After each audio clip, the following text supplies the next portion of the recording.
It was complete. It was 20 feet. 1 minute.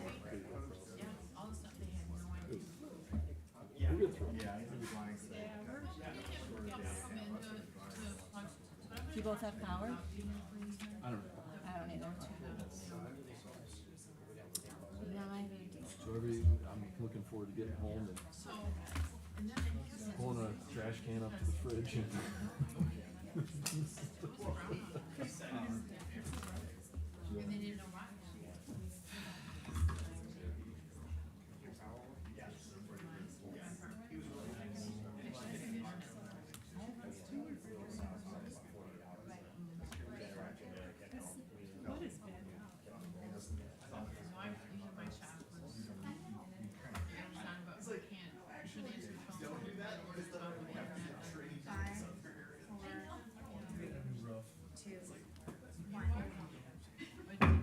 We'll call the city council work session to order. Clerk, please call the roll.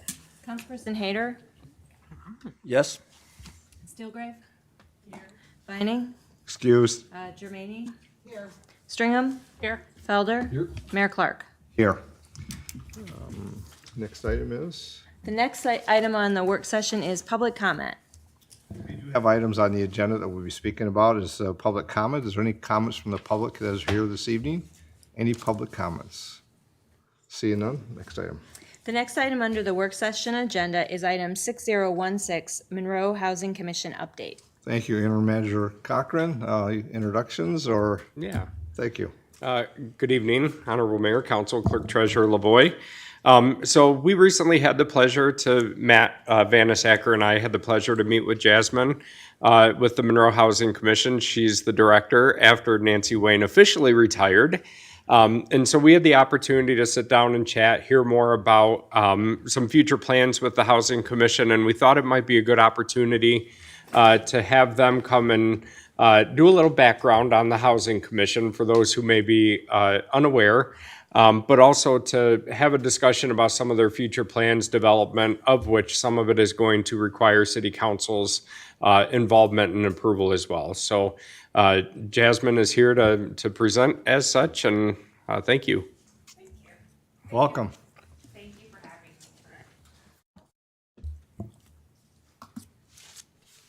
All right, we're just going to discuss the development and planning. The overview is going to go over our mission, the program that we have, the portfolio that we have as well, the deed of trust that is at Greenwood Townhomes and River Park Plaza, and then also just giving you a short description of public housing, the HUD Section 9 platform, Faircloth, and then RAD/LIHTC, which is low income housing tax credits.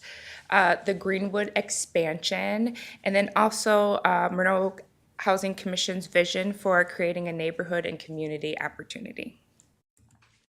Our mission statement is always to aim to provide safe, decent, and affordable housing that will create opportunities that promote self-sufficiency and economic independence for the residents that reside throughout our properties. It is general admission housing, which means that their rent is 30% of their gross adjusted income.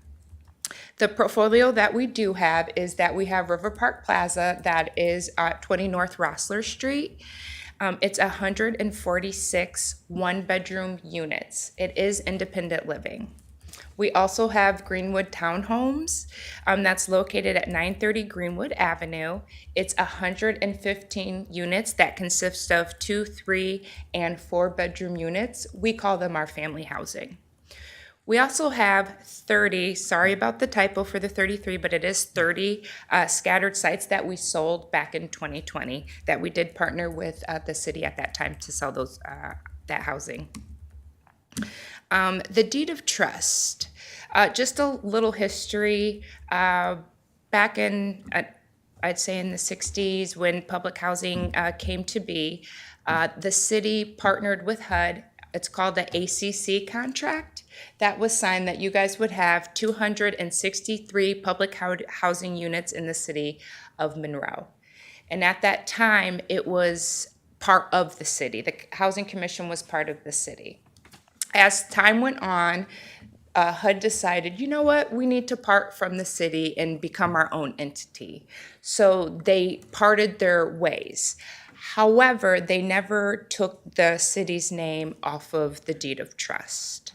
The Housing Commission is now a commission under ordinance for the city of Monroe. So you do appoint all of our board members. We have 5 of them. Excuse me. When we're wanting to do some redevelopment, this is our opportunity and really to try and get where HUD was trying to do back in the day is to get the city's name and put the full ownership into the Housing Commission's name. So right now, our River Park Plaza property and the Greenwood Townhomes property does have the city's name on it, along with HUD's name on it. So, the city couldn't budge or, try and sell the property without HUD's authority, because HUD is truly the owners of the property that is there. And even though we are trying to remove the city's name, I think that it's important that our partnership is still essential, and it's still going to support and redevelop the property that we have and the property that we anticipate doing in the future. Just a short description. So HUD Section 9 is called public housing. So that means that all of our funding comes from HUD. We're not MISHDA, so we get no state funding at all. It's all federally funded. And with that, all of the residents, their rent is based off of HUD regulation. So their rent is 30% of their income. Fair cloth. When the Housing Commission sold those 30 units, HUD had a regulation that, we're going to let you basically put a placeholder in for those 30 units that you could build another 30 units and still get operating subsidy from HUD to operate those additional 30 units that you want to develop on. And then they have, it's called rental assistance demonstration. It's where you can use other funding to redevelop the property that you have, but also to build new developments. And one of that funding source could be low-income housing tax credits or LIHTC, where it's private investors getting tax credits in order to help with affordable housing in communities like ours. One thing that we do want to do is do an expansion out at Greenwood Townhomes. We are exploring and thinking about purchasing approximately 10 acres of the city's land that sits right behind Greenwood in order to utilize those 30 Faircloth units that we do have. Our idea is to start with 1-bedroom units, ideally 10 at first. Those will be for senior or the disabled, but definitely 1-bedroom units. And then as we continue further down the phase of the development, we would move into family housing as well. And when we do family housing, we can do mixed incomes. So it would be AMI, which is the area median income, which is a mix of income. So it's not just low income. Those incomes do include firefighters and teachers and essential workers. So it could definitely be a good mix of income for that new development. And when we do the new development, there's a pilot, which is a payment in lieu of taxes. We do have one already implemented for the property that is existing. But for the new development, we would like to negotiate a new pilot for the new development if we're able to get those 10 acres to develop. And I just wanted to show you a little bit here what property is sitting right behind Greenwood at this time. And then just a quick summary, just creating a neighborhood and community opportunity. We believe that redeveloping and preserving the existing housing portfolio is crucial for the city of Monroe.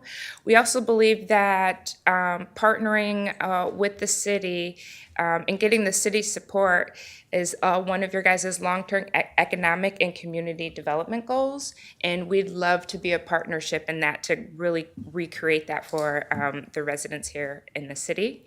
And truth be told, out at Greenwood, we've already kind of started in redeveloping. I know that through CDBG funding that we've built the Anthony Webb Community Center that also included the Bonnie Doster and Jack McGee Library, and we have the police substation there as well. So adding on to that existing, or to that 10 acres that we are looking to purchase from you guys, does meet some of the needs of the residents that are there or that's going to be there in the future. Thank you. Any questions? No? Well, I guess I'll ask council first, see if there's any questions from council for Jasmine. Michelle? So are these gonna be little houses, or are you thinking townhomes for the addition? It's going to be a variety. I don't think we've honed down on one particular design yet. I know that for right now we're thinking just one bedrooms. I'm not sure about if it's going to be townhomes or tiny houses or duplexes. Okay. Other questions? Looks like maybe interim manager Cochran has something, but I think I understand because we've chatted. And you're looking to obviously expand and development. We talked about the houses. I remember that as we went through the sale of those here just a few years ago, and how that then transitioned into the community. So you have the space to be able to rebuild those at the same time as you move in there. You're going to come back and do a redevelopment in the existing locations. Is that correct? That's correct. Yeah, because you mentioned a couple of items that you are redeveloping and have with the library, the police, and then also, of course, the web center there. So, Yes. which is very nice. So it gives you the opportunity to continue to house while you're redeveloping the others that would then be updated, so to speak, for housing in the future as well. Yes, that's correct. Mark? Yeah. So when we talk about the expansion and the proposed 10-acre acquisition from the city for the High property, part of why we thought it was relevant to have this conversation tonight is because we're currently working on the sub-area master plan for the High property, which is the 135 acres from Mason Run 2.0 north to Greenwood, and coming up with a master plan for what we would like that neighborhood to look like, and how that can be used and utilized to the highest and best use for residential development. So when it was Nancy at the time came and talked to us about the plans, and now working with Jasmine, we said, well, this is perfect timing because we'd like you to be part of the team as we develop the master plan. They were able to also incorporate your plans and your future proposal into that property. And so we're working hand in hand on that right now, looking at with those 10 acres and those future development plans, how that may impact possible future development on the remainder of the High property. So thanks for the presentation tonight. But Mayor, if I may, could you touch on some of the future plans with the conversion, with the request for proposals later this year, and city council's involvement in approval of the conversion of that into LIHTC? Yeah, we're looking into doing a LIHTC application. The next round is in October, and with that, the deed of trust is a crucial part of that application. When you do LIHTC, the property needs to fully be in the Housing Commission's name. It can't have any other name on it. So it is a key piece to getting an application in. And so that is one of the main things for that LIHTC application. Mayor, so we recently went through this with the fire station redevelopment. If you may remember, with Woda Cooper applying for LIHTC tax credits through MISTA and having to show site control over the fire station site as well as the county property. And So you're somewhat familiar with that process of having an agreement in place with the potential developer, which in this case would be the Housing Commission. But that would require us to take the property out of the city of Monroe's name and convey that full ownership to the Monroe Housing Commission. And then they are, Jasmine, correct me, and fill in if I'm wrong, you're going to work with a developer to receive the LIHTC tax credits that's going to help with the funding for the Greenwood redevelopment and possibly River Park Plaza, correct? That's correct, yes. So Mark, just to, because we did this recently with the Woda Cooper, and of course, as we move forward with that, it's the same process in the sense that working with the city and having those, the developer, and as they come in, they'll be asking for things. Is that correct? Yeah, and so as I understand, before, if the deadline is October for the application, we have to have this completed before that time to have the property transferred to the Housing Commission. But also, if I understand, we also have to have that pilot agreement set, right? Because we did that with Woda Cooper. Did you guys? We're in the first stages of working with the developer to get that application in, so they haven't mentioned that yet, but I do know at some point a pilot agreement does need to be discussed. I don't want to say it's pretty rigorous because I'm not involved in it. The staff is, and I said that. I looked over at Matt Vanasacker and he's smiling. So, but there is timelines that come up very quickly, and we learned that here last fall when we just fell short and then didn't stop the project. Just made a delay until spring. But there was various reasons for that. So, yeah, if you have your developer and they're thinking of something, I just recommend that they call the city, have conversation now rather than finding out, maybe in a month from now, well, we should ask this a month earlier, because it will come quickly if it's the fall, as we found out with the last one. Okay. Yeah. Here, if I may, well, this also, we're proposing to transfer ownership as well for River Park Plaza too, correct? Yes, Not just Greenwood, where that's correct. okay. Is the LIHTC application also going to be for River Park Plaza? Yes. Okay. So a couple different property transactions we'll be looking at. Things going on. It sounds like it. And, yeah, if you have a good developer and they're familiar with the process, I think it'll be beneficial. Yes. But our staff and the city is always here to be available if you have questions. I appreciate that. Thank you for the support. Other questions from council? Well, we look forward to hearing how this moves forward. I'm sure we'll be kept apprised of how it's going. So Thank you. thanks for being here, Jasmine. It's great to see you. Great to Nancy, see you great to see you too. Oh, I don't want to break this. Okay. I take my time so it doesn't break. Thanks. You're welcome to stay too.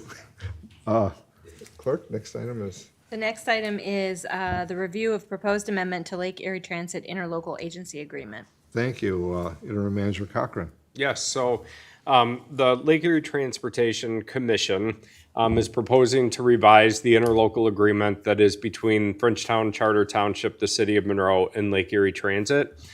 We've currently got an agreement in place, but there were a couple items that they felt they wanted to address, and so that's going to be on your regular meeting agenda tonight to approve. This revised agreement is proposed to be in effect until 2032.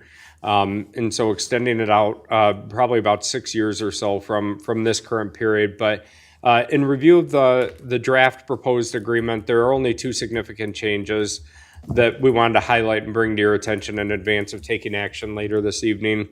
The first, when LET was created, it called for a board no less than 7 commission members that would be appointed by 2 by City of Monroe, 2 by Frenchtown Township, which would be 4, and then 3 at-large members that the city and Frenchtown both must appoint. What they're proposing is to revise the agreement to allow Bedford Township to appoint one of those 3 at-large members, and the city and Frenchtown would still make the appointments to the remaining 2 at-large. In the agreement, it does preface that Bedford Township will only be allowed to do that if their voters or if their residents pay into a millage. So if at some point the millage drops off, then it would go back to being 3 members, at-large members being appointed by the city in Frenchtown. The second change was to allow, in order to better achieve a quorum, is to allow the appointing body, in this case, City Council, to appoint alternates also for the commission members. So ours is Commissioner Hayter as well as Joe Liebeck, or Councilman Hayter, sorry. And City Council would have the ability to appoint an alternate to represent them if they can't make the meeting, as would Frenchtown and others. So that's the other revision. We do have other boards and commissions that have alternates like SEMCOG, where City Council appoints an alternate to vote and represent the city in case the primary cannot attend. So those were the two primary changes in the agreement that's on your agenda tonight. Just for clarification, Joe Liebeck was on the Lake Erie Transit, and the other is Sue at Garrison. My binder, thanks. Which is good.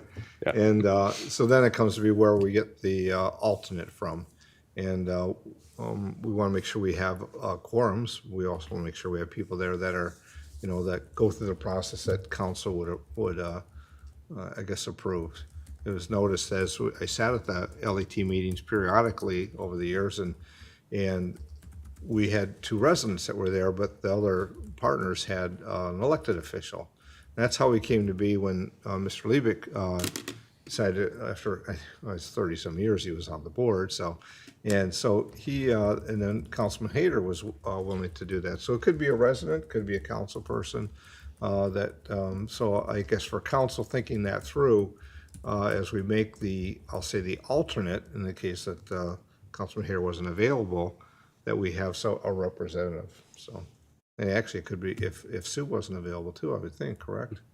Yeah, so the revised agreement would allow you to have two alternates, one for each member. Yeah. But it's a may appoint. You're not required to appoint an alternate. You may if you so choose.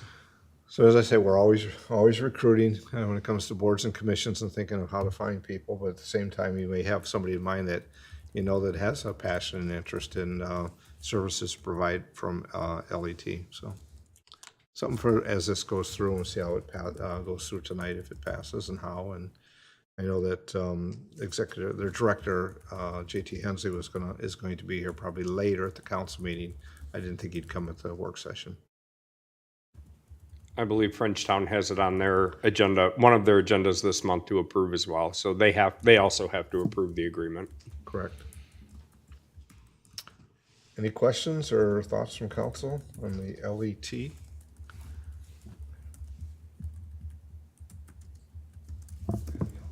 Not on that item, no, sir. Okay. I'll make a mention because the clerk and I did talk earlier today. We have a fact sheet which is accurate to what the choice is at on our agenda. There's a motion that's if to be motioned and approved, seconded, I say and approved. Just clarity on the date at the end of the sentence. Make sure it's 2032. So just for as we get there, so we don't stumble on it later. So that's all I have. Clerk, any on those two? No, I don't have any further items. Okay. Mark? Yes, so the last thing on the agenda is other items if time permits, and we thought we'd use this time on a couple different things to go through some of the items that are on the regular meeting agenda, but to also recap some of the activities that occurred over the weekend following the severe weather event that we've experienced, as well as the ongoing efforts by both the city and DTE to restore our community. So, Mayor, do you have a preference? Which one first? Nope, you go right ahead. So we'll go through the severe weather event over the weekend first. We've done our best to try and keep you apprised and updated as the situation unfolded throughout the weekend. But I wanted to really highlight and celebrate our great staff and the work that they've done across all the city departments. From the time the first winds blew strong across the city, even through this evening, the collaboration that took place across all the departments to make sure that we were responding in a coordinated effort and not tripping over each other, I think is something that's very commendable, and especially because most of it was initiated by our frontline staff. And so we'll go through that. But we did ask Director Tolstead, Director Lewis, as well as Brad Willey to put together some statistics for you about what the impact has looked like. You've gotten the operational updates through the weekend, but wanted to let you know how our staff really rallied together in their dedication to both our community as well as their positions over the weekend. So I'll start with public safety. Public safety department, when the storm hit on Friday, we had 5 police officers and 4 firefighters that were on duty at the time. But Director Tolstead called me immediately when he realized what was happening, and they initiated a callback. We did have 5 additional police officers return to duty Friday night, showing back up, as well as 4 additional firefighters that returned to duty. 15 and a half hours were put in by police officers who were off duty and returned, and 26 off-duty staff hours by the fire department Friday night alone. In addition to the 5 officers and 4 firefighters who were already on duty that night. So across the 3 days from Friday through Sunday, public safety handled 303 calls for service related to the storms. There were 245 of those were related to police calls, 108 were related to fire. 58 of those were for downed wires alone across the city. And there were 23 fire alarms that were also going off. I will say all of this in addition to the normal day-to-day calls that they take care of, from traffic accidents to medical emergencies to criminal activity that was happening across the city. The severe weather alert only added to that. Also add to the fact it was the 4th of July weekend, and a significant number of fireworks complaints were also coming in that had to be dealt with as well. So the weekend was not without its challenges on the public safety side. There were system outages with some of the computer systems. The stations themselves lost power from the police station and the fire station. And you probably know the central dispatch also lost power. In addition to that, their generator failed as they were taking calls for Hillsdale County, whose 911 dispatch center was also hit. And so Director Tolstead, the public safety department, in coordination with the sheriff, did activate the mobile command center that was activated in taking 911 calls for redundancy through the duration of the event until dispatch was stabilized. And so the impressive part too that I think the Director Tolstead highlighted is the police officers, the firefighters, and DPS were all working on one system where if somebody noted an activity throughout the city, a tree down, a street closed, a wire down, they were all inputting it into a document that all of them could see real time when they were out in the field, which helped both departments, public safety and DPS, to understand the magnitude of the events that were happening, where they needed to respond, and to begin to put together a plan to address each of those challenges together. And I believe that was Officer Ochins and Wish-Jansen. Lieutenant Nelson. Thank you. Sergeant Wish-Jansen. Thank you. Who collaborated and put that together following previous events. So that was public safety over the last several days. DPS, for your awareness, DPS has a total of 14 crew members and 2 supervisors that are part of the staff team at DPS. Friday, after the storm hit, they called in all available staff who could to come in and work that night. We had 60 crew hours and 10 people returned to duty Friday night to help address the storm damage. Saturday, all the staff reported for work at 8 a.m. And again, we called in everybody who was available to come and work. 58 and a half crew hours and 9 people were worked on Saturday, with the priority being clearing streets, clearing blocked driveways and those who were trapped, as well as beginning to assess and remove trees that had fallen onto structures and homes. That was the priority on Saturday. Sunday, we had intended to start earlier in the morning, but of course we had more storms roll in, which resulted in flooding. So the DPS crews pushed back until 1 o'clock when they came in, but they worked a total of 60 hours that day, with 10 people, again, continuing to attack street openings, All the streets were reopened Sunday except for those that had wire entanglements that we couldn't get to until DTE cleared them. Continuing to address the sidewalks, starting to address sidewalks at that point, as well as block driveways and still trees that were on structures and houses. So over the weekend, we had 180 hours additionally worked that didn't include the director and the supervisor that were coordinating and updating on the situation. They handled between 150 to 200 calls over the weekend, and we had 25 trees or significant pieces of trees fell across roadways, and about the same amount fell on structures or homes across the city. And we're still finding some more of those as they traverse the city and take resident phone calls.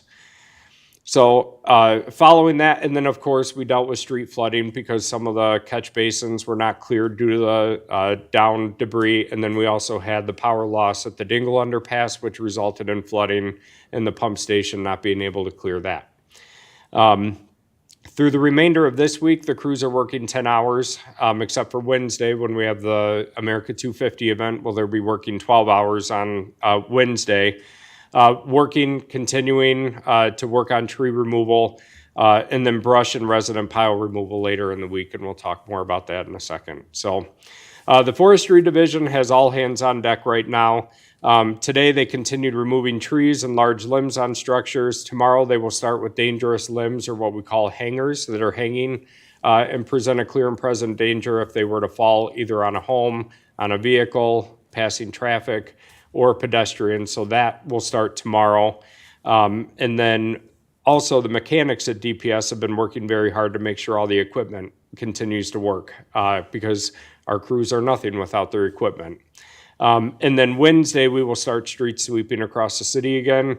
The importance of this is clearing the curbs, clearing the streets and the catch basins if we are to get more rain, which is forecasted later in the week, to prevent additional flooding like we saw Sunday morning.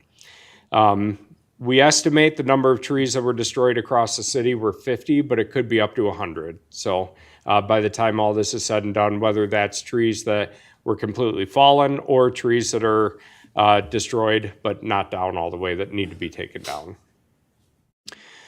In parks, our parks crew, we've got 2 full-time park staff as well as 1 supervisor and 10 seasonals. Friday evening, once the storm hit, the staff came back in and they worked a couple hours on the most urgent priorities and damage assessment. On Saturday, 3 employees worked 24 hours to clear sidewalks, parking lots, trails, tree damage assessment and cleanup. And then today they worked a total of 61 hours to continue to clean the parks. I will say when I went out to Munson on Saturday, a birthday party continued under the shelter. So events still continued, shelter rentals still continued throughout the weekend where it was safe to do so. Bathrooms still got cleaned. But the parks crew are able to help with limb removal, brush removal, but for larger limbs, larger trees, our forestry crew has to take care of those in the parks as well. And so parks is working on an inventory for forestry to come back and attack when they're able to do so. Across the parks, we had 12 trees destroyed, but that does not include the Munson trails that had not been assessed yet in the North Munson area. Today and tomorrow, they are focusing on, again, those hangars in the parks that need to be cleared off. Parks will cordon them off, and then forestry will come back and remove them according to priority. And work will continue for all of our crews until all the parks are clear. Soldiers and Sailors was particularly hard hit. Lavender Park, we had a large tree down next to the playground, but thankfully it didn't take out the playscape. And then Munson had multiple trees down, and one of which landed next to the playscape there as well, but didn't damage the playscape. So, communications, I will say Jody and Amy were working very hard all weekend long to push this information out to the public, responding to communications that were coming in both on social media as well as My Monroe. City Hall did not have power, so we weren't able to answer phones. But we instructed residents to report problems under the My Monroe app, and all weekend long they were routing those accordingly. When they came into My Monroe, and I think we had a couple hundred came in on the My Monroe app related to property damage too. And then as we were getting updates from DTE, we were sharing those out to the public as well. Again, safety messages with public safety about what to do if you encounter down trees, down limbs, down lines, things of that sort. So they've been incredibly helpful in making sure that our residents are getting the information that they need. And then finally, DTE, we've been in communication with them from early morning till late at night, getting an understanding of where the hardest hit neighborhoods are, how many crews are working in the city, where are the lines, what are they doing, when are the crews arriving, fielding resident phone calls, questions about power outages and restoration times. And so we've been getting real-time updates as best we can from DTE about the number of crews. I believe today it was 27 were across the city at stations that feed into the city. So you may not have seen them within the 10 square miles of the city limits, but they may have been at a substation that feed into the city. And so they did call in 175 foreign crews, I know. Monroe was one of the hardest hit areas, and so they've been working over the past several days. The hospital lost power and has been running on a generator. They got restored today. And then the many down lines all across the city and active lines.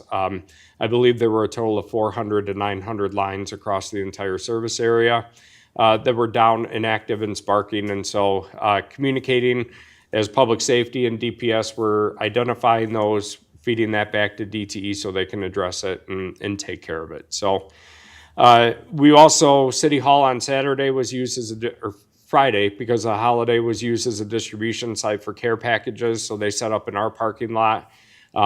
Everything was gone within an hour. So it was a very short distribution time.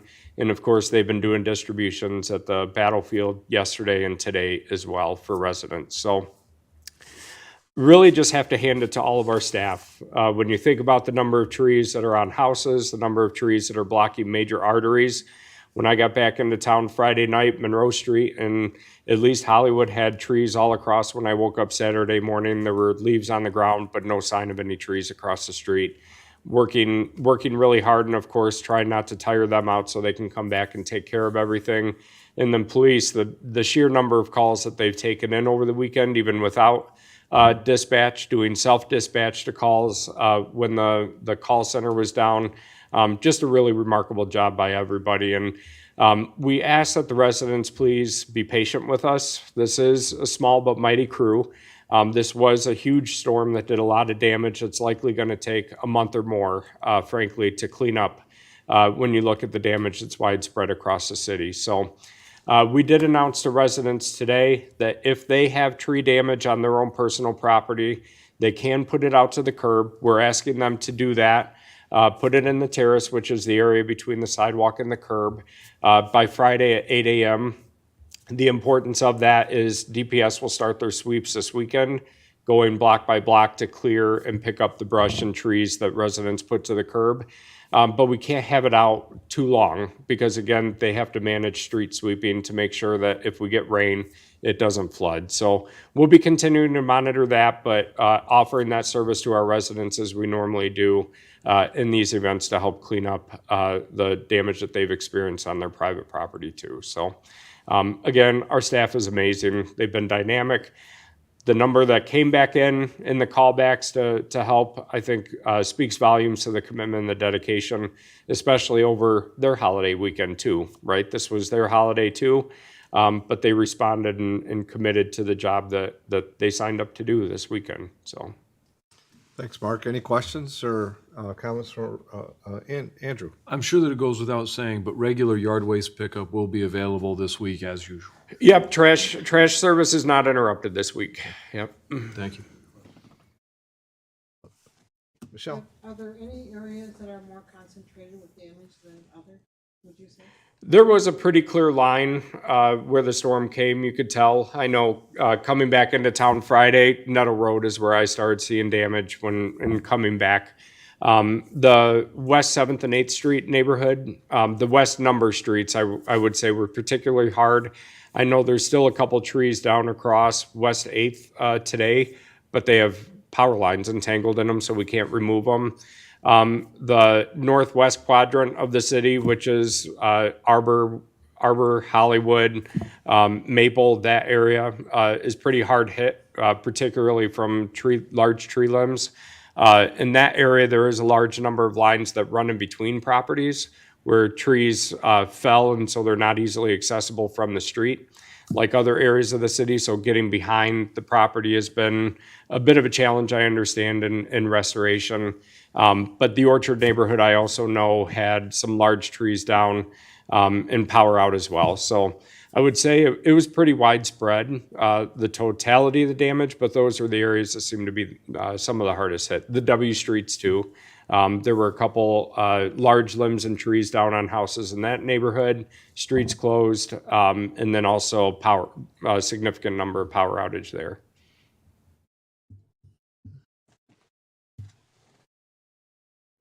Other questions or comments? Thanks, Mark. Next. That's all the items I have tonight. Okay. So, since we have some time here, is there any items on the agenda that the council may be looking at to get some clarity or questions on that that may be looking so we can prepare before the meeting if it needs to be addressed? I think you have one though, right? Correct, Mark? Yes, on the consent agenda, we're going to ask for item number 5988 to be pulled. That's the approval of the purchase for the condenser coil replacement on the city hall roof. The reason we're asking to pull this is because this was the condenser unit that services the north side of the building has been struggling for a little bit now, and we've been repairing it, but it's beyond repair at this point. The coil needs a complete replacement. We did get bids for that, and the bids were on your agenda for approval tonight. However, with the extreme heat that we experienced last week in the hundreds, and then over the weekend with the power outage, we had some additional failure with that unit.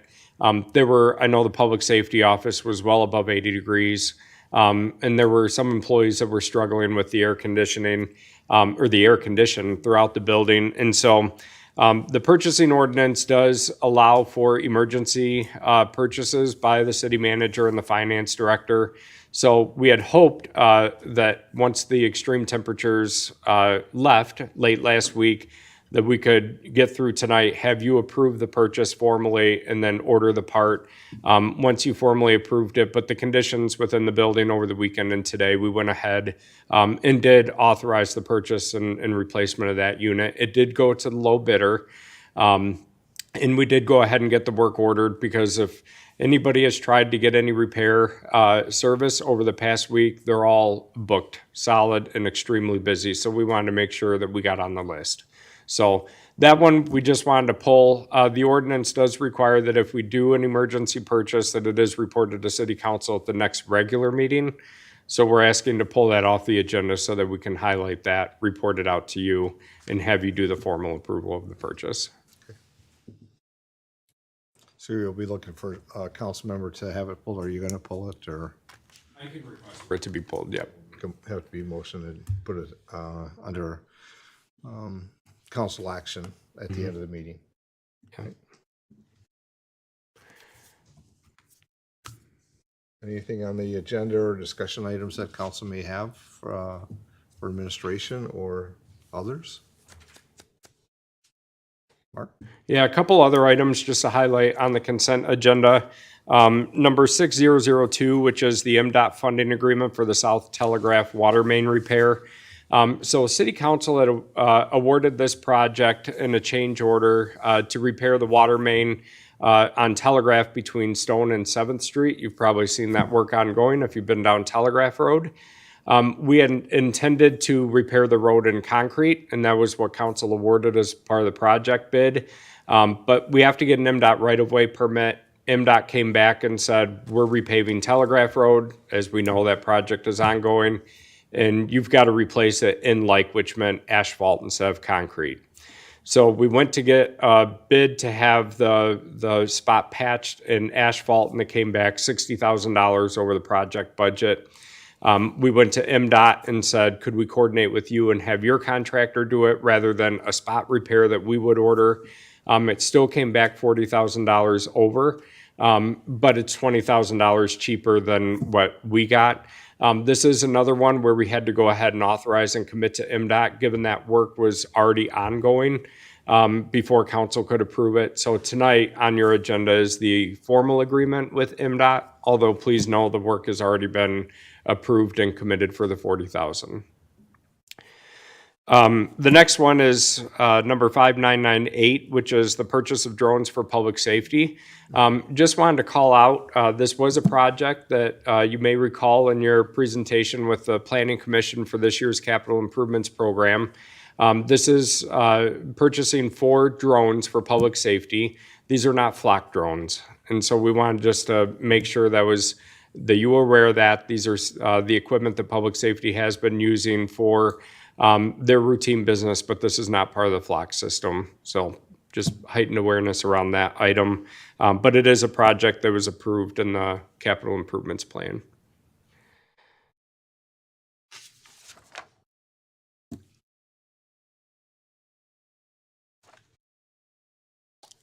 Any other items on the consent agenda or regular agenda that we can discuss further? Any items?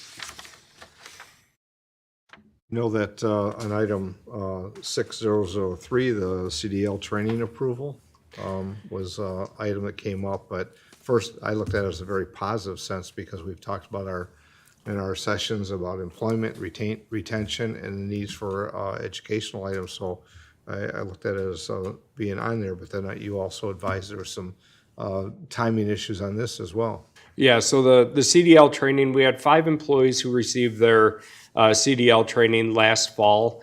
It was part of their job requirement. Previously, people would get their CDL training and then come to us or get the training and certification on their own.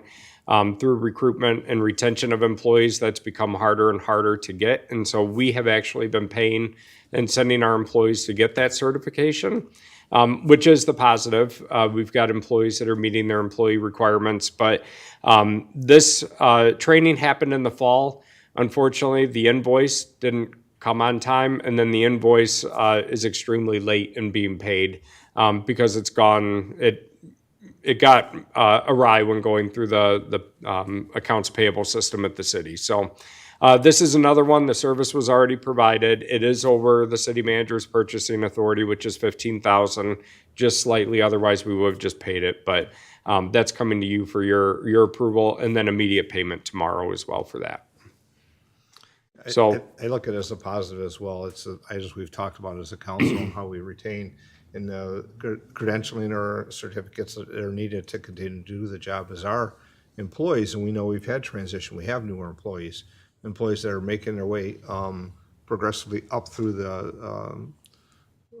I'll say the opportunities that present themselves in their work. So I think it's great that we're continuing to get them the credentials and the training they need. yeah, this is certainly a rare agenda, having 3 items that have already been committed that we technically didn't have the authority to commit at the time. And this is not our standard practice to get out ahead of you, so to speak. And so we do apologize on the one item for that, but appreciate your understanding and know it's not our common practice to take this step without you.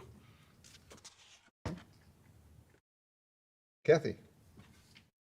Since we have a minute, do you have any information to add for the MDOT's plan for telegraph for the next couple of weeks? Anything that would help us understand what to expect? Sure. So I do know that they pulled out the barrels again today. I suspect it was most of the state road work takes a pause over the July 4th holiday for travel. And so they pulled the barrels back in. We understand the first phase is on, I believe it's northbound Telegraph Road.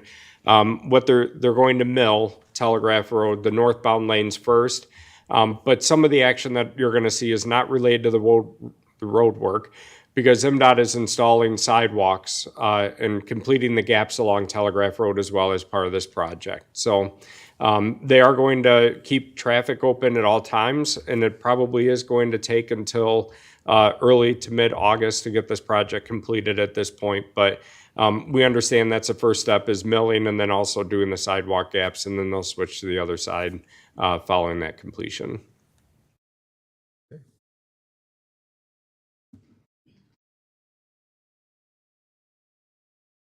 not to make it longer, I just want to know if there's any other questions.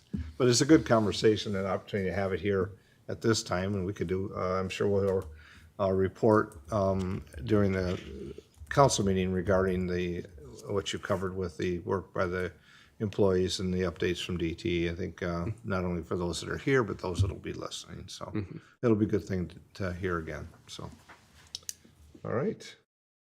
Anything else? Anything else from council and clerk? Anything further? All right. I guess at this time we'll close the work session and be prepared here for the council meeting at 7:30 at this time. Thank you all.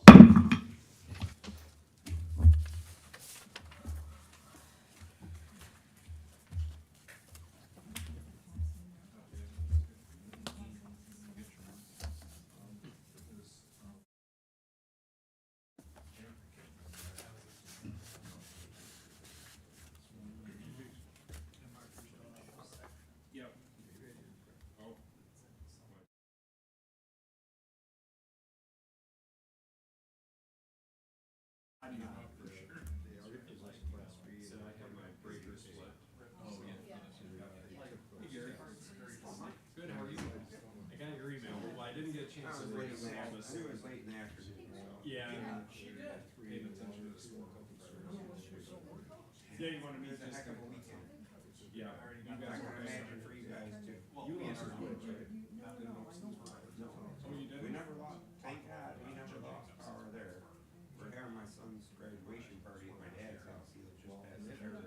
Yeah. All day Friday, Sunday, tents, everything. Finished about 6 o'clock. I knew there was a little storm, I didn't say we had a hurricane coming. Yeah. Yeah. Yeah. I was out in the field, started to chainsaw some stuff. So, it's a lot easier to have that conversation. Turn around, start walking out, and see the kids too. Yeah. What time the party went on Saturday? It did. Saturday, it started at 7:40. You know? Yeah. Good celebration. Glad I got it. That was my youngest son turned 18. Oh. Two. Yeah. Had all three of them out there. Well, many hands make for lighter work, right? So yeah, if we could get sometime in the next Yeah, couple weeks. we'll find a date, for sure. Maybe go meet with Jim, make some other decisions, get some more quotes and stuff. Yeah, he told me you guys had an update meeting and you're going to reach out to schedule. Oh, okay. So you've been. Well, no, I wanted to hear Jasmine, I knew they had something with the housing commission. Yeah, yeah. Good timing with the coordination with the master. No, my dad has no estimate. They said they can't give him an estimate until they assess his situation, which is off the whole Holland Street. Seeing on here, And he's got a generator. I'm just a little worried since he's 86. If the generator quits, he's screwed. I'm scared. I don't know what I'll do. Yeah, so you know, right now Greenwood goes from. And then, we were supposed to get a bite tonight, but So the city owns the They land. changed, a lot of people were seeing it last night, and then all of a we sudden were, it's kicked yeah. out.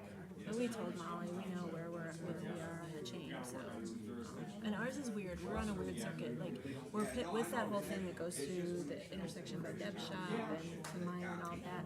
But then we split off, and there's like 5 houses on some lines that go through the backyard of the old McIntyre property and the old Canoe property. So Macomb and Hollywood, there's like, I found that out when we were out 9 days in 2030.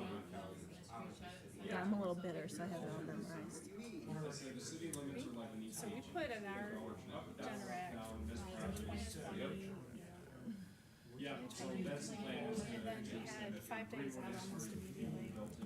We put in, because when we moved into that house, we were constantly losing. That's the way we are. And then I keep saying this is my insurance plan. Oh, yeah, yeah. Because if I didn't have it, we'd be out again. Yeah. It went out and the generator kicked in. In fact, it went out and I've got the lazy boy with the button. Oh, yeah. Put my feet Yeah. down and it didn't go anywhere. Like, it was during the day, so I didn't have any lights on. Right. I'm like pressing the button, and then the generator kicked in, and it was off before I got my feet down. Like it was back to taking over. Well, And I then we made. lost it like 3 other times, but not even long enough for the generator to kick in, so we were really. Oh yeah, you were. Well, we were. My brother was in town too with his family, and we were trying to get ready to order pizza on Friday, and it was the anniversary of my mom's death, 2 years, so it just was a lot.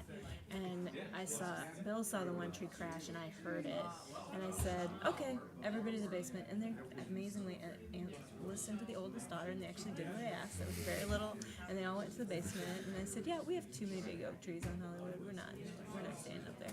And Bill didn't argue with me. He said, no, I saw that tree go down, and I knew this time it was okay to listen to yours. It was scary. Yeah. I stood by the window and then I was like, I don't think I should be. You lost a window? No, she said she was standing by the window. No, he didn't lose anything. I'm sorry, you lost a tree? It's actually the Harrington's tree next door. They have a little stand of pines, and so the top of one came off, and this narrow little path between the two houses, it flipped over the fence, and it landed just milli-inches from my dad's car. And then it would have landed if Mary had parked their car where she usually does when they're visiting. It would have taken her car out. And then another one of those pines like went sideways through the fence, and there was a smoking, arcing, power line. It was just a lot of. And Dad, every time he hears it kicked on right away, but then every time he hears the air conditioning, it kind of. It's drawing more power, right? So it makes some noise and stuff. So it makes him nervous. So he has been turning the air conditioner off. And I'm like, you can't do that, Dad. You gotta leave it on. You gotta leave it on. I know ours does that. And the bedroom's right next to where the generator is. So when we had it on for 5 days, I didn't sleep. Yeah. Because it would wake me up. Yeah. So. Yeah. Well, and then his neighbor has one. His other neighbor has one. So he's just like, yeah. But it could have been worse. It could have been worse. It could have been worse for us. The amount of trees everywhere, though, it just blows your mind. And everywhere you look, there's just large. And now we're gonna have all these piles of brush. I know.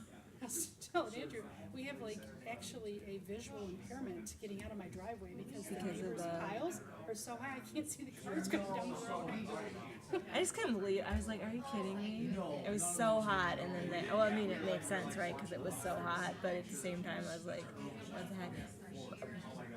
Grace's friend in Grand Rapids was driving when the storm system hit them, and she called Grace right away. Grace is in DC, and she said, "I think I just drove through a tornado." Like that's how she felt. She was like, I can't drive right now. I'm so physically drained after trying to keep the car on the road. Those straight line winds were crazy. Yeah, they were bad. And the squirrel got mad at us. The school? Squirrel. Oh, the squirrel. Yeah, because there was one of the pines, beautiful pine, but some of its branches were twisted, so we were looking at it and taking pictures and all this stuff, trying to figure out what happened. And the squirrel's up there, and he just turned and started chattering at us, and he's hundreds of feet in the air. We're nowhere. He's in no danger. But it was like, I've had enough. I've had enough. Just lay off. So you humans need to go.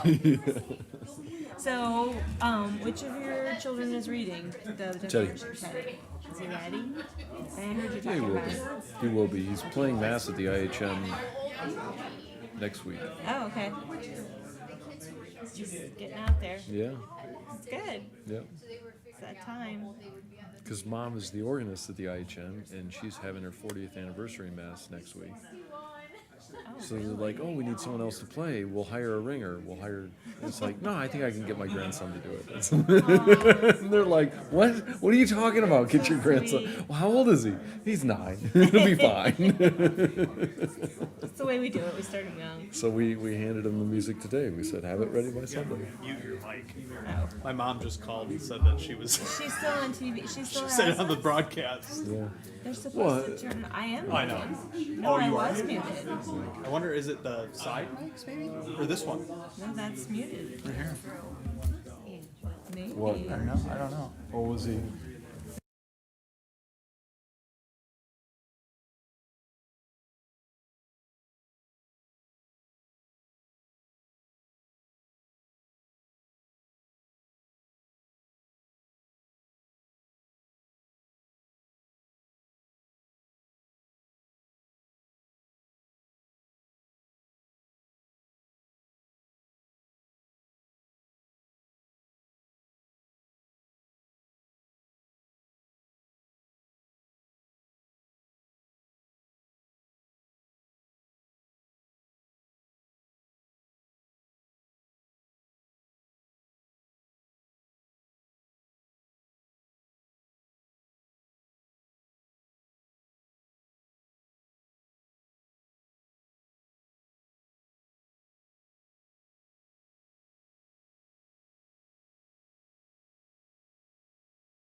Call the city council meeting to order. Clerk, please call the roll.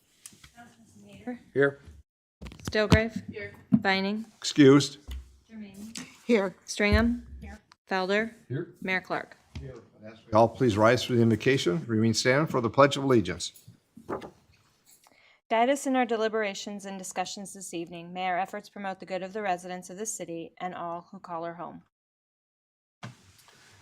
Pledge allegiance to the flag of the United States of America and to the republic for which it stands, one nation, under God, indivisible, with liberty and justice for all.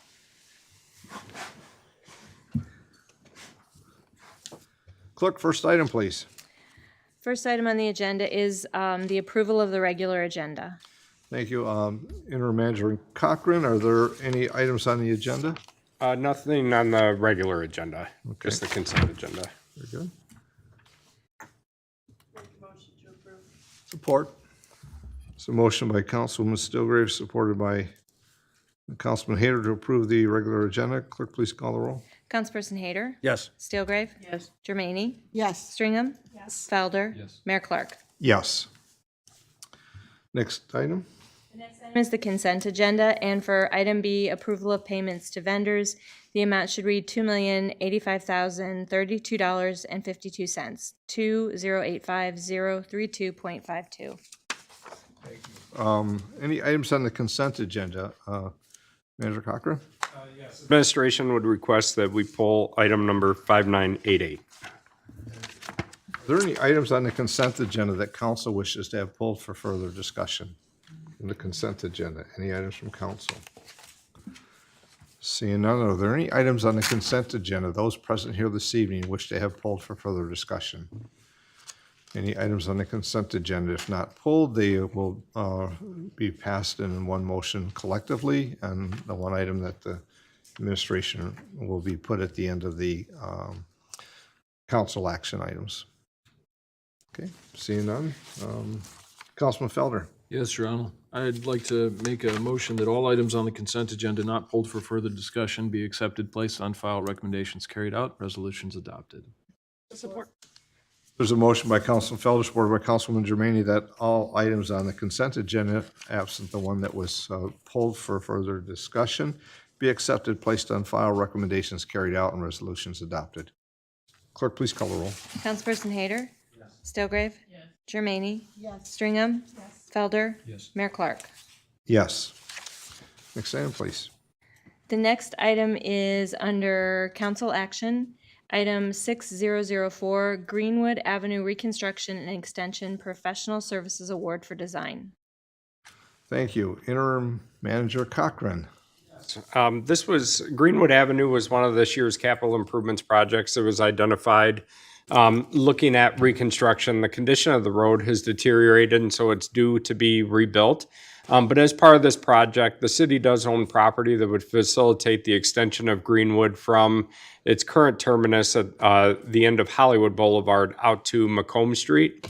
And a couple purposes for this is to improve traffic circulation within the neighborhood, as well as looking at modifying the road width to accommodate future bicycle and pedestrian trail alongside to help with the access from the Greenwood Townhome development to Macomb Street.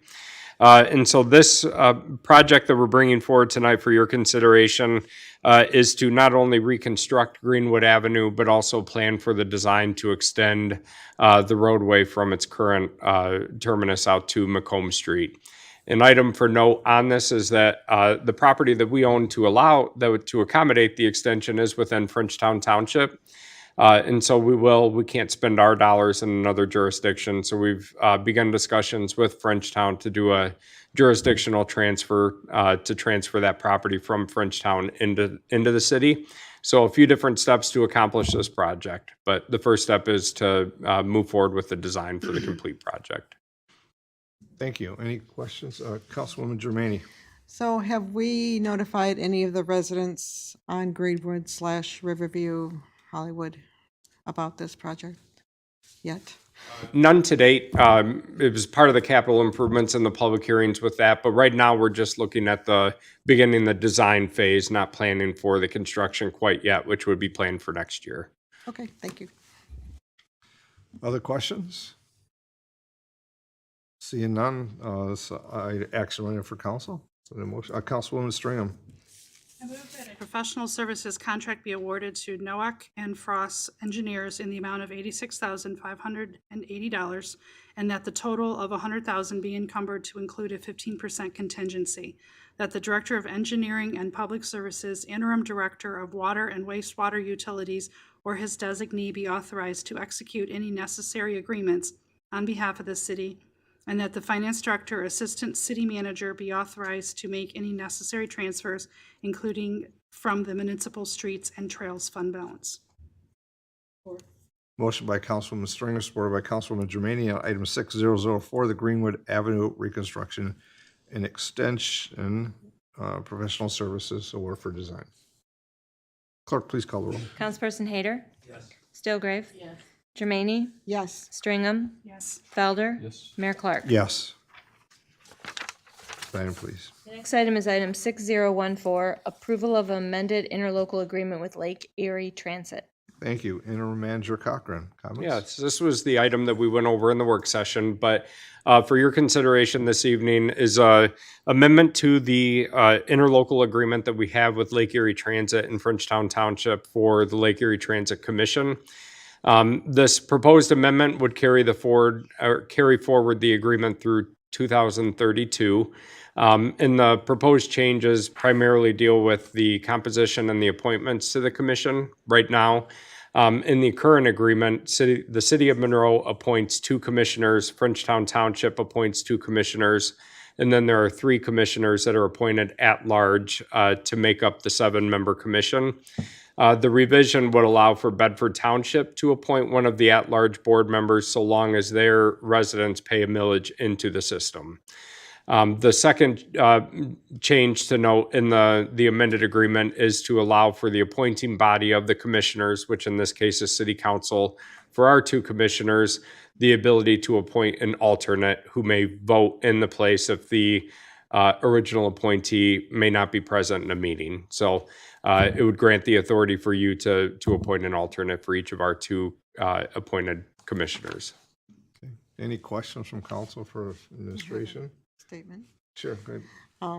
I would like to be abstained from the vote, please, due to my employment with Lake Erie Transit, if it's okay with council. Look at council, see if there's any objections to that.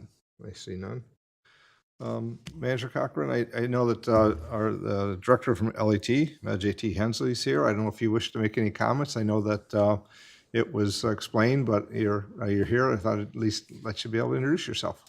I'm JT Hensley. I don't think I've come before you before as the GM of Lake Erie Transit, so I just wanted to say thank you for your continuing support of Lake Erie Transit. And if you have any questions about the interlocal agreement, I'll be happy to address them.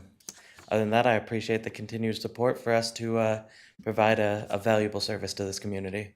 Thank you, and thanks for being here. Thank you. I know we had a great work session, had a lot of details and about the agreement and conversation as well. So thank you. Yes. Councilman Hayter. Thank you, Your Honor. I'd like to make a motion to adopt a resolution to approve the proposed amendment to the interlocal agency agreement with Lake Erie Transit through February of 2032. Second. Motion by Councilman Hayter, supported by Councilwoman Stringham on item 6014, approval amendment, interlocal agreement with Lake Erie Transit. Clerk, please call the roll. Councilperson Hayter? Yes. Stillgrave? Yes. Abstain. Stringham? Yes. Felder? Yes. Mayor Clark? Yes. Next item, please. The next item is 6006, consideration to approve intergovernmental agreement with Downtown Development Authority. Manager Cochran. Yes, the city has had an agreement with the Monroe Downtown Development Authority to provide for administrative support for the DDA. These include things like managing the finances, the annual reporting to the state, providing administrative support with the meetings, preparation of agendas, minutes, things of that sort. And that is officially done through an intergovernmental agreement between the DDA and the city of Monroe.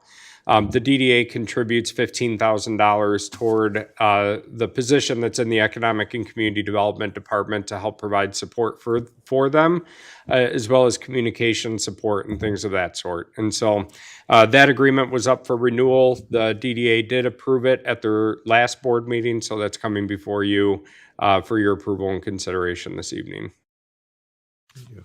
Any questions or comments? If not, a motion for the item. Councilwoman Germaini. Move to approve a one-year intergovernmental agreement with the Downtown Development Authority for redevelopment services and professional support, and authorize the mayor and clerk to sign the agreement on behalf of the city. It's a motion by Councilwoman Germaini, supported by Councilwoman Stillgrave on item 6006, consideration to approve the interlocal or intergovernmental agreement with Downtown Development Authority. Clerk, please call the roll. Councilperson Hader? Yes. Steelgrave? Germaini? Yes. Stringham? Yes. Felder? Mayor Clark? Next item. The next item is item 5988, which is from the consent agenda, approval of purchase of condenser coil replacement for City Hall rooftop unit. Manager Cochran. Yes, thank you, Mayor. We requested this item to be pulled for one reason. The city manager has the purchasing authority of up to $15,000. If it's anything above that, it has to come before council for approval. The rooftop unit that manages the HVAC for the north side of the building has been struggling as of late, leaking, and it is beyond repair. So it's been recommended that we replace the coil on that unit, and that's why it was on your agenda this evening. We did get two quotes, one from Arctic Air and the other from Monroe Plumbing and Heating. And so what we would like is to have that approved this evening. American Heating and Cooling, I'm sorry. But the reason that we're asking for it to be pulled is because the purchase was already authorized this morning under the provision in the purchasing ordinance that allows emergency purchases that require the continuity of operations and public health and safety. Given the air quality within City Hall during last week's extreme heat is continuing in through this week with the power outage, we did go ahead and authorize that purchase so that the equipment could be ordered and the repair made as quickly as possible. But the ordinance does require that if a purchase is made under those conditions, that it be reported to City Council at their next regular meeting. So we are officially reporting that to you this evening, but also asking you to officially approve the purchase and the award to the low bidder. Thank you. Any questions for Manager Cochran? See none, the motion will be in order. Your Honor, I'll make a motion. Councilwoman Stringham. Move to approve the bid from American Heating and Cooling in the amount of $21,791.61 for the replacement of the RTU number 2 located at City Hall, and authorize the building official be authorized to sign the necessary agreements on behalf of the City of Monroe. Motion by Councilwoman Stringham, supported by Councilwoman Germaini on item 5988, the approval of the purchase of the condenser coil replacement as stated. Clerk, please call the roll. Councilperson Hader? Yes. Steelgrave? Germaini? Yes. Stringham? Yes. Felder? Yes. Mayor Clark? Yes. I have no further items. Why? Councilman Hader, comments this evening. Thank you.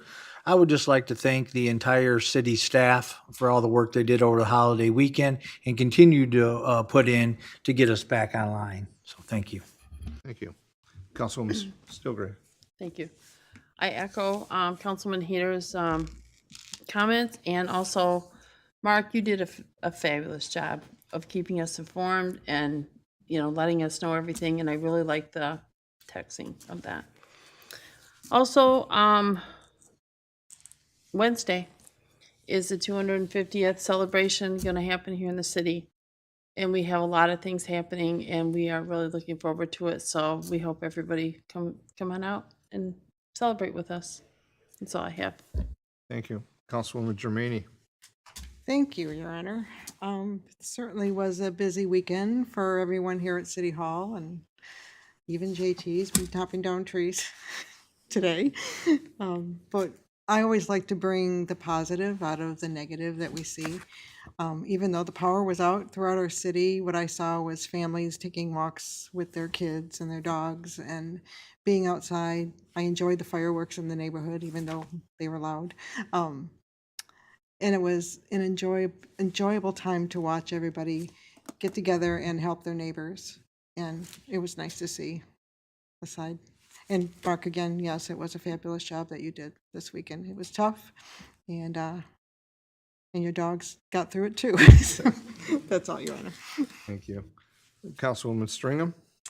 Yep, so I'm going to echo thank you, because I appreciate every single person in this city that's made a huge difference. And thank you, Manager Cochran, for your support and keeping us informed from the heat to the storm. I think we feel like we've been through the ringer. So now we get to celebrate on Wednesday, and that creates challenges with change too. So I see on social media, the public safety page has posted the streets that will be closed.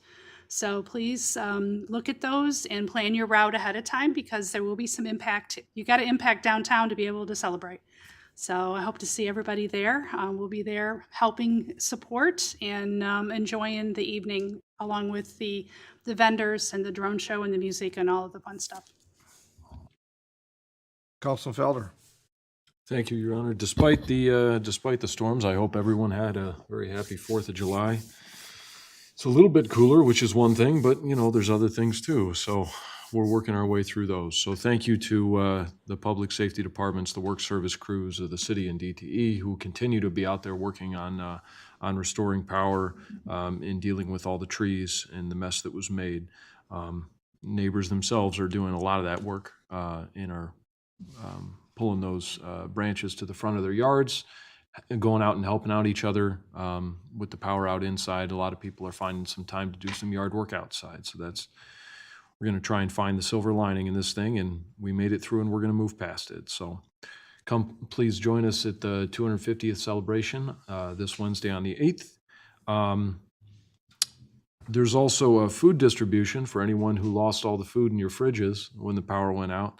There'll be a free food distribution for the first 150 families at Simons Elementary in Milan from 1 to 3. So you're certainly welcome to come out and attend that if you need to do a little bit of restocking. We'll see you there on July 10th.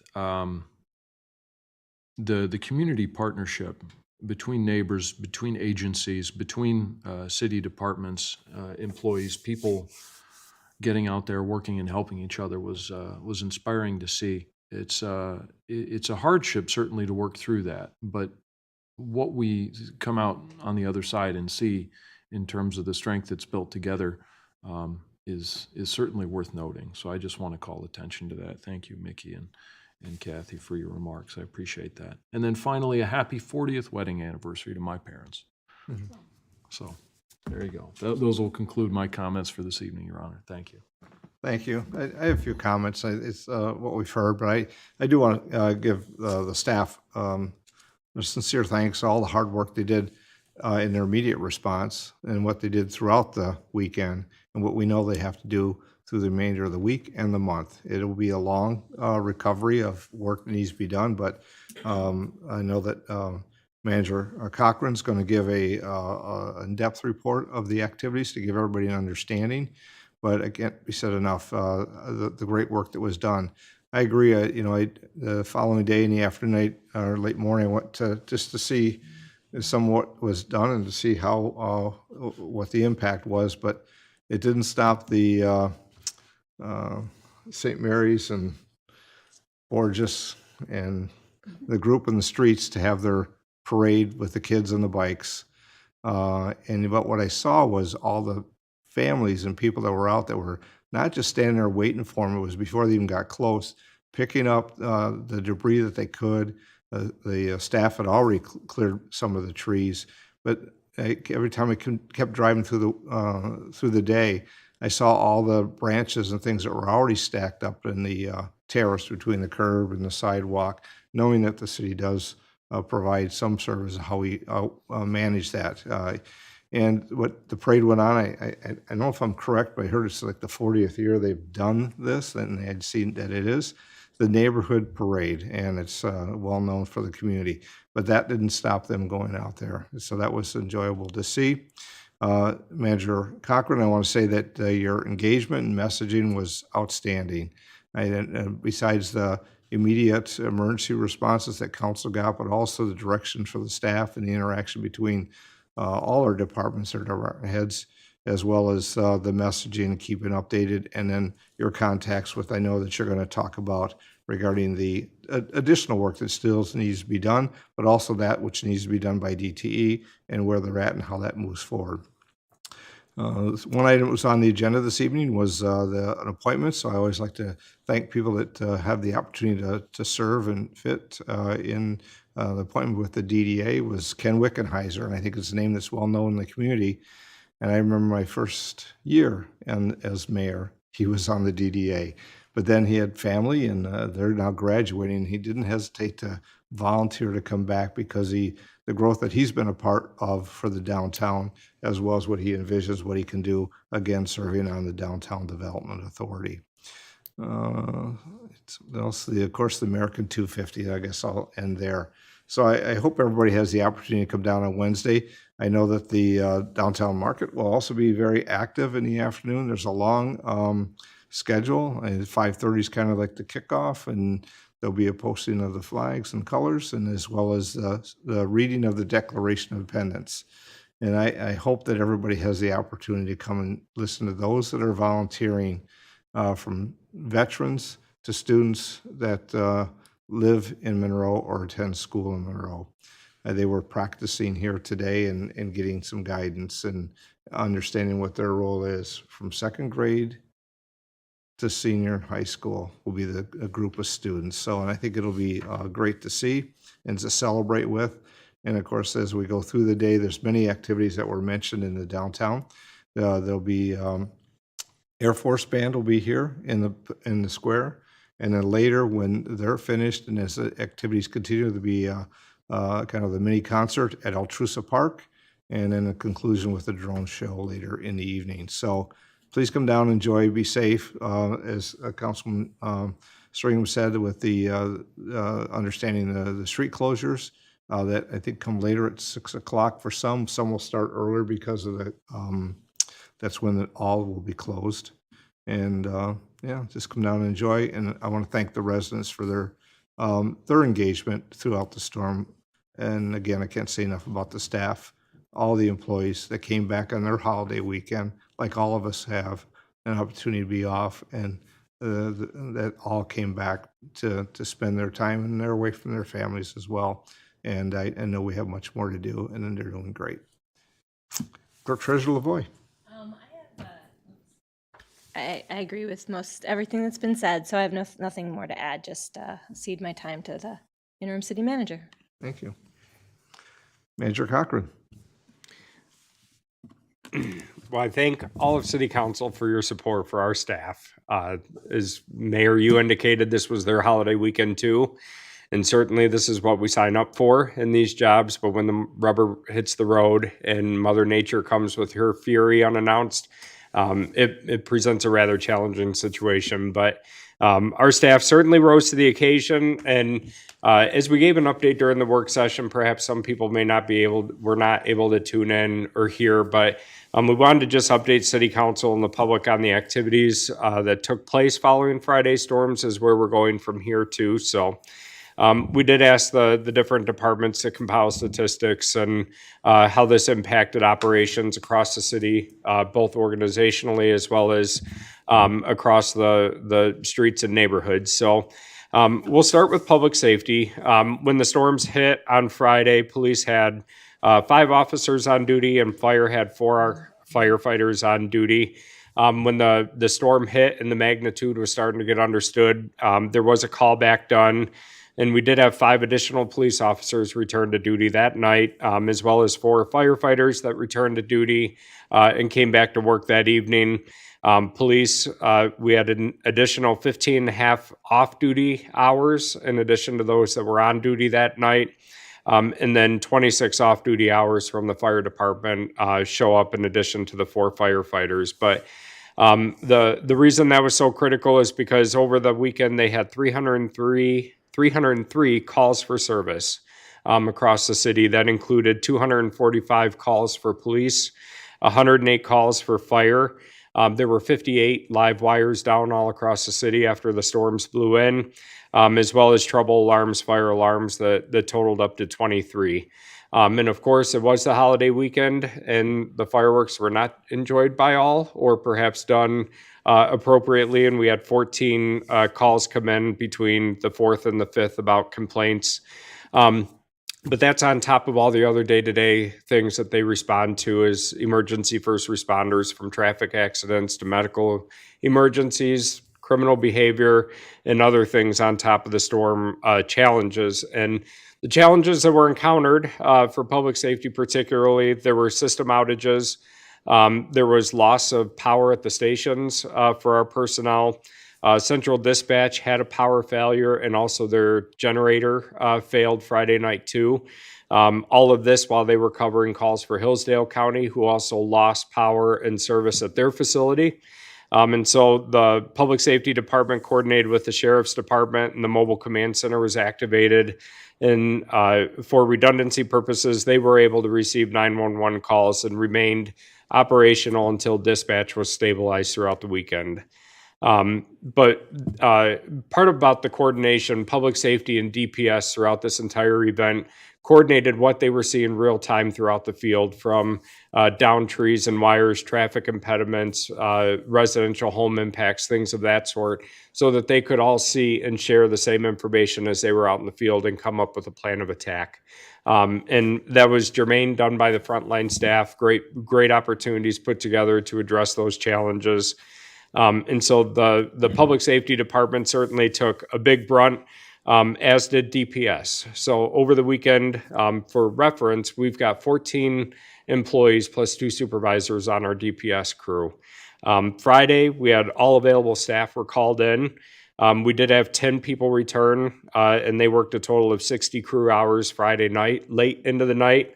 I mentioned I got back into town Friday evening about 8 o'clock and saw the trees across Monroe Street and other places, but when woke up Saturday morning, drove the city, those trees were gone. Remarkable job that they did all night. And then returning Saturday morning at 8 a.m., all available staff were called in again. A crew of 9 people put in 58 and a half hours. All streets were cleared by Saturday, except for the trees that had wired entanglements, and we were waiting on DT to help respond to those. On Sunday, we had intended to start the DPS crews early, but we know we had more storms Sunday morning, which presented a new challenge, and that was flooding. DPS came in about 1 o'clock in the afternoon on Sunday, checking catch basins, clearing roads. The Dingle underpass had flooded due to a power outage in the pump station, as well as the work that they were doing to continue with tree removal across the city. And so we had a 10-person crew working Sunday, and they worked a total of 60 hours. So altogether, on the weekend, there were 180 hours put in by our DPS crew. That doesn't include Patrick and the supervisor working to coordinate and update both myself, so I could update you, but also the crews that were out in the field. DPS over the weekend, we had about 150 to 200 calls come in. We had 25 trees, or at least significant pieces of trees, that fell across roadways, and about an equal number that fell on structures, including residential houses across the city. And we are still finding more as the cleanup continues. So throughout the rest of the week, DPS crews are going to be working 10-hour shifts, except for the event on Wednesday, the America 250 event, where they'll be working 12 hours. A majority of today included removing trees and large limbs on structures.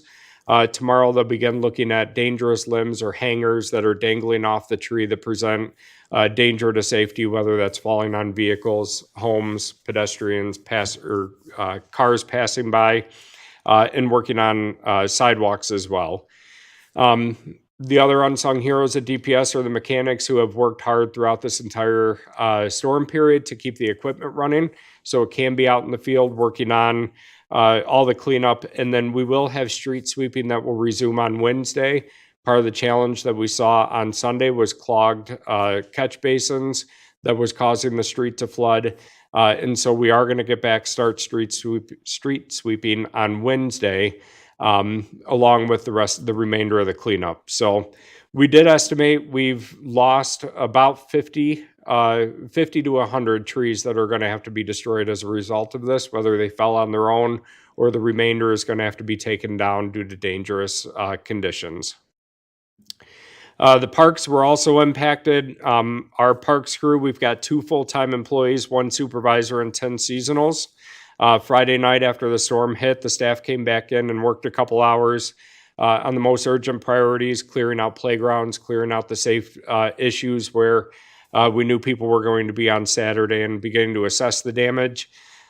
We had 3 employees that came in on Saturday and worked 24 hours to clear sidewalks, parking lots, trails, tree damage assessment, and cleanup. And then today they worked a total of 61 hours. One thing to note is that special events and shelter rentals continued throughout the parks. Saturday, I know there was a birthday party at Munson with tree branches piled high all around it. But we made sure that all of those amenities and resources were safe for use before people could use them. Bathrooms were clean and parks were still able to be enjoyed. We did unfortunately lose 12 trees across the parks. That does not include the Munson trails that have not been assessed yet. So if people are going out and enjoying the Munson trails, we ask them to please use caution as we haven't gotten up there yet. Today they were also identifying hangars in the parks where forestry is going to have to come and assist to remove those. And then also larger limbs and branches will be dependent on forestry crews to remove that in addition to the work they're doing across the city. So our park staff will continue to work until all the parks are cleared. Finally, Jody Egan and Amy Moore in our communications office did a great job all through the weekend communicating all of this to all of our residents.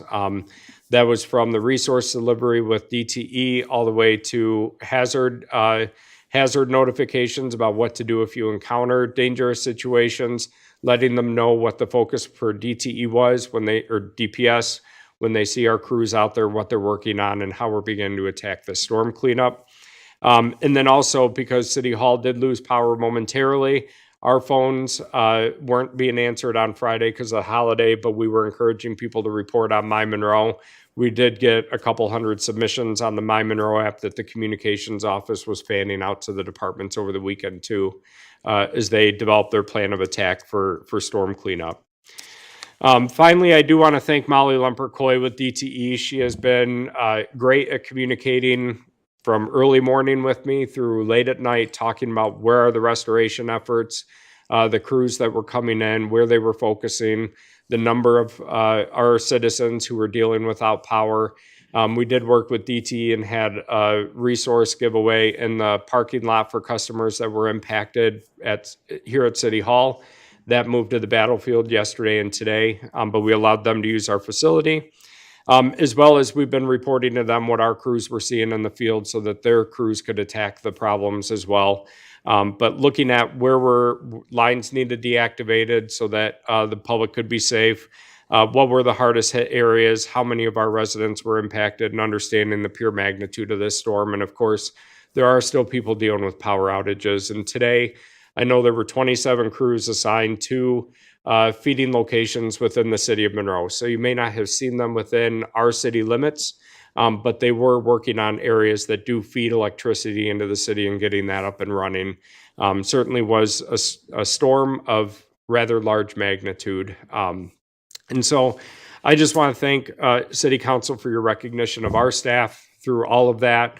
They've done a tremendous job sacrificing their personal lives to work with our residents and dedicate their work to the city over the weekend, and it is going to continue. So with that, the cleanup is probably going to take well over a month given the sheer magnitude of the situation.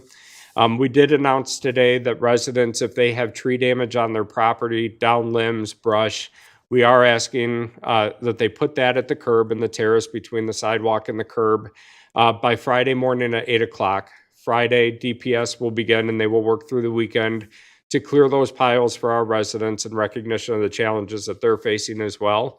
And we'll continue to monitor that throughout the week. But if the residents would like, they can place everything at the curb as quickly as possible now through Friday, and we'll begin, as we normally do for events like this, offering that service to our residents.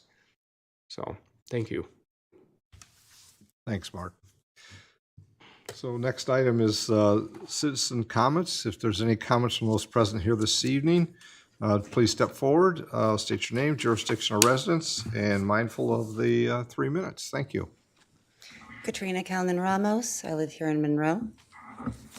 I have a list of questions. Oh, I apologize. Good evening, City Council, Honorable Mayor Clark. Questions asked respectfully to a licensed building official. Is asbestos really classified as a deadly Group 1 carcinogen causing all sorts of health issues? Why would asbestos not be called out during a certificate of occupancy inspection? Did you really see wall-to-wall, door-to-door, 9-inch by 9-inch tile after all the inspectors left? Is asbestos really not in the inspection report? Can someone get dead by living in asbestos? Can someone get dead by being around asbestos? Is all of our city economic development department educated? Do you think it's ignorance or one of their famous favors for not calling out asbestos? Do economic development department management and employees get reviewed? Is nepotism in every city hall? Is City Hall going to actually open up and start accepting applications and resumes for licensed individuals? Who has the license to issue a certificate of occupancy in this city? Who has the license to make life and death judgment calls in regards to our structures? Do we have a licensed building official here in Monroe City? Who is our licensed building official? How many people are denied zoning inspections trying to get a certificate of occupancy? Is a drive-by inspection done by the building administrator legal? Is it unethical? Do you know where to find the list of licenses employees have on the city website? Is there transparency? Do you know why the new library community center building is leaking from the roof? Did you see the fourth person walk into the glass wall? Did they hurt themselves? Is the structural integrity in question regarding the non-operational elevator in the library? Why isn't the new community center completely handicap accessible? Is that the fifth puddle a roof leak, or is that a plumbing leak in the community center? Do you know how many inspections were done? Do you know how many inspections were supposed to be done in regards to the community center? Are all these cracks in the new concrete floor normal? Is it a concern to you that there's cracks longer than 9 feet already? Do you know how many water pipes are leaking throughout the library? Is it touching the books? What is causing all these new cracks to form all over the new foundation? Were the foundation cracks preventable? Is this another example of those famous favored inspections? I apologize. Is this another example of those famous favor inspections I've been hearing about only in Monroe? This last question I'm not answering. Why are we not good enough to have a real life building official? What is the difference? That's the last one for that one.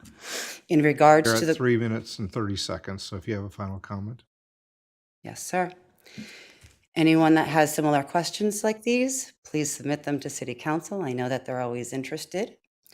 And anyone concerned that wants to share their experiences about what they've experienced with the building department and the city economic development department, please contact Laura, the Licensing and Administration of Regulatory Affairs of Michigan. Thank you, Thank and for have a good comments this evening. Council, Honorable Mayor Clark. Good day. Other comments from those present here this evening? Further comments? Seeing none, motion to adjourn. I'll make a motion to adjourn. Second. Motion from Councilwoman Germaine, supported by Councilwoman Stringer to adjourn. Clerk, please call the roll. Councilperson Hader? Yes. Stilgrave? Yes. Germaine? Yes. Stringham? Yes. Felder? Yes. Mayor Clark? Yes.